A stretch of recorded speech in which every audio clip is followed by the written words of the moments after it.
We have to somehow get back to what we used to do really well in this city. We led the world on public-private partnerships. It was invented largely by Macquarie Bank in Sydney. Took it to the A lot world. of my career working specifically on PPPs, right? Took it to the world. I mean, the Dusseldorp legacy, as a private company, built Bradbury, built MacArthur Station, invested. Somehow we've lost that in the morass. Maybe it was just an ugly planning environment in the middle of the noughties where everything was out of control.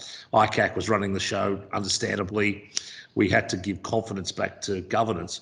We've got it back now. The challenge is to the Premier, and I've put it to humbly a couple of times, how will you now bring private sector back to the table as a partner in development, not only when you run out of money to pay for it, but importantly in the innovation, the enterprise that comes with it.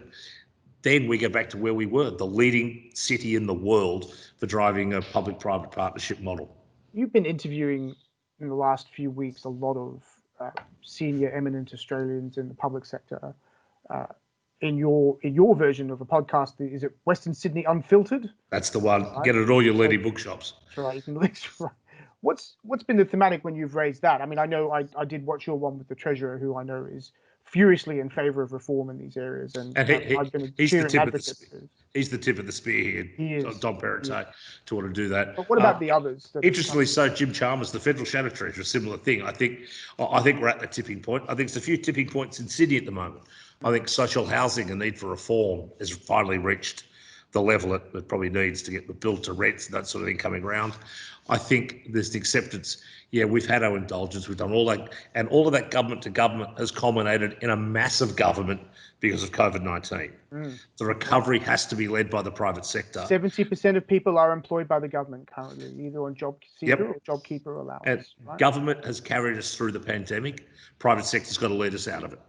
It's only enterprise and innovation that's going to get it out of this welfare. We can't have a welfare-led reform. And I'm talking of something become a right-wing austerity nut.